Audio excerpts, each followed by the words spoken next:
Miarabana ino tokantrano manaraka ny météo amin'izao fotoana izao toy izao ny sary azo tamin'ny zana-bolana nahazo vana ny varatra azy indrindra ho ny tamin'ny tapany avaratra atsinana Madagasikara tamin'ny tian'io ty miamalefaka kosa izany atao anatin'ny 3 andro ho avy izay varatra azy malefaka izay zany no andravitry ny toetrany androntsika mandritry ny 3 andro amin'ny ankapobeny zay fa mbola somary ikorotana hatrany aloha indray ny atmosfera na ny avakabaka any amin'ny ilany rehefa Madagasikara izay mety hanomevana ny orana tandrindrahona vitsy zany ho an'ny faritra voany andrefany Madagasikara iny izay mety hitatra amina toerana maro any amin'ny faraparan'ny herinandro eo ihany koa ny mety isian'izay orana tandrindrahona izay any amin'ny faran'ny herinandro hatrany ho an'ny voatany sy ny tapany atsimo atsinana ny nosy mahakasika ny rivodoza kosa indray dia tsy misy aloha ny fiforoanana rivodoza vaovao andrasana raha amin'ity herinandro ity no resahana hitantsika eo ihany moa ny mety fivoaran'izay rehetrarehetra izay amin'ny fandrosoan'ny fotoana fa mahakasika ny toetry ny androntsika raha idirana amin'ny sepriany ho an'ny rapiso voamaraina dia misy ny orana malefaka ho an'ny tapany avaratra atsinana Madagasikara fahatrosava sy Ambatosoa Renalanjorofo no mety ahitana an'izay orana malefaka voamaraina izay miatoato hatrany moa zay ny ambiny kosa dia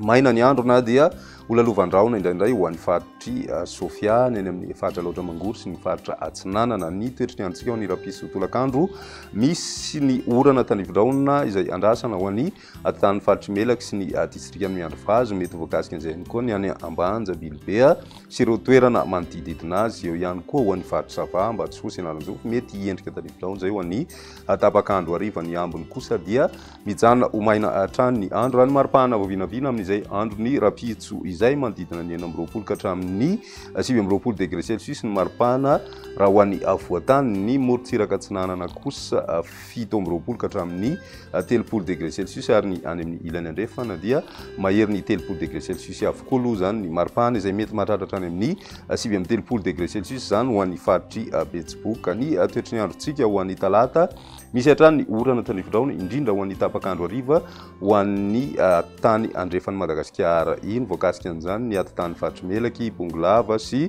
ny any amin'ny atitan'ny faritry Menabe ary koa ny atitan'ny faritra atsimo andrefana mitoy ihany koa ny orana miatoato voamaraina na amin'ny alina ihany koa mety ahitana an'izay ho an'ny faritry Sava Ambatosoa sy Analanjorofo ny ambiny moa dia maina ny andro raha ny maripahana voavinavina amin'izay andro ny talata izay miakatra hatrany amin'ny 3 degré celsius ho an'ny avoatany raha toka 18 ka hatramin'ny 3 degré celsius kosa ho an'ny morontsiraka atsinana ny nosy ny any amin'ny ilany andrefana tafiakatra hatramin'ny 4 degré celsius ny maripahana hitantsika any amin'ny faritry Betsiboka 18 degré celsius kosa ho an'ny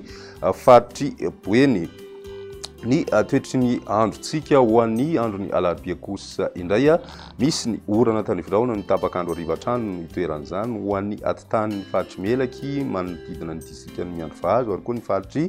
Bongolava ny any amin'ny tendrony afaratry Madagasikara ihany koa manakaiky amin'ny Ambilibe sy Ambanja dia mety ahitana an'izay tandrivon-drahona izay hatrany ho an'ny tapakandro hariva ny ambiny moa dia mandraona ny andro indrindra ho an'ny avoatany fa ny tapany atsimo andrefana kosa ny masoandro no ibatoerana raha ny maripahana voavinavina amin'izay andro ny alarobia izay 17 ka hatramin'ny 3 degré celsius ho an'ny avoatany tsy dia misy ny fivana goavana zany andrasana amin'izay maripahana izay mety midina kely kosa ny maripahana ho ny tapany atsimo atsinanan'ny Madagasikara ary nidina na ny verina hatrany amin'ny 7 degré celsius kosa ny ambony indrindra raha ho an'ny tapany avaratra andrefan'ny Madagasikara hitantsika any amin'ny faritry Betsiboka hatrany moa izay maripahana ambony indrindra izay ety mpamirana dia mpahafantarina hatrany ianao fa efa mivoaka amin'ny fomba officielle ny tety androm-pambolena 5 sy 4 izay mifanaraka amin'ny avinany toe-pahavaratra 5 sy 4 izay ahitana ireto masobolo manaraka ireto ny vary, ny apemba ary ny katsaka sy tsaramaso izay azonao alaina ihany koa ao amin'ny tranokalan'ny Météo Madagascar www.meteomadagascar.mg izay hitantsika misoratra eto amin'ny fahitalavitra izao dia izay indray ary ny météo tamin'ny tian'io ty rapiso 3 fitaovana manaraka veloma tompoko